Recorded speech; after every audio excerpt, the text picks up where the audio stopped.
Hi, my name is Adam Whitmer. I'm the founder and host here at ComplianceCohort.com.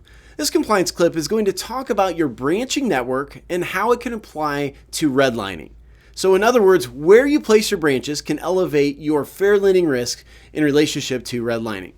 So what we have is somebody asked me a question on this, and they asked, how can a branching network relate to redlining, and what are some of the risks we should look for? So there's a couple of things I wanted to talk about in this quick compliance clip. Is first of all, your redlining risk can occur when your financial institution does not have branches in majority minority census tracts. So census tracts that are comprised mostly of minority individuals like Hispanics or Latinos or African Americans or Native Americans. So if your branching network is avoiding these areas, that could be problematic. Also, what the Department of Justice has looked for in some of the recent cases, and there have been quite a few, is they're looking for large concentrations of branches just outside of these majority-minority census tracts.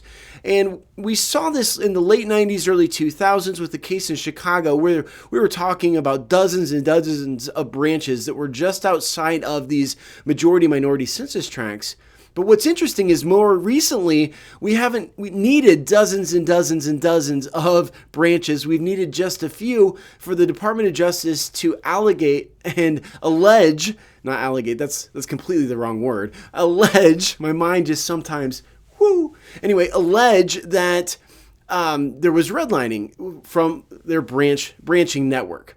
So there's been a few cases, and the best way to explain this is to really just show you a couple of maps. And there's quite a few maps that I use when I do a full fair lending class. But here's one map. This was Klein Bank. It was a recent issue with the Department of Justice. And instead of going into the details on this, I kind of want to point out how their branches are set up. So their branches are these dots on this map.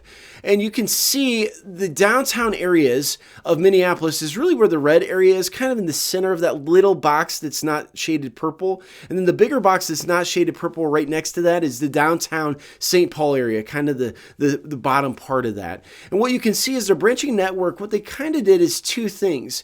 Number one is they have this pretty big concentration, especially when you look at it statistically. It just seems statistically out of the norm that they wouldn't go into this downtown area. The first thing is they've got this concentration just outside of these majority-minority census tracts. And then the second thing we see is they've kind of horseshoed the downtown area. And we've actually seen this happen several times where financial institutions horseshoe a downtown area, and usually in the downtown area, that's where your majority-minority census tracts are, and this becomes problematic.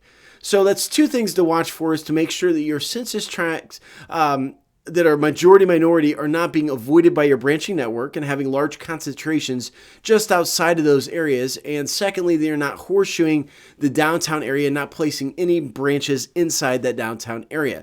So here's a second map. This is St. Louis. Kind of the squiggly line on the far side of the map is the Mississippi River. The downtown area is kind of the red area. And what you can see is they did here in this bank, what happened was they had, this was just a 7-branch community bank, just 7 branches. And that was enough for the Department of Justice to come in and say that they were putting their branches exclusively in white census tracts. Now, there were other allegations that we talk about in the fair lending classes that I teach, but that was something. So this is how it relates to your branching network. So the bottom line here is, if you're considering placing more branches in your network, either through acquisition and merger or through just building new brick and mortar buildings and adding to your branching network, you need to make sure you're not arbitrarily avoiding the downtown areas or the majority minority census tracts, because this has been a case where we've seen these problems several times over the years, especially when the Department of Justice gets involved in these redlining cases. So that's all I have for you today.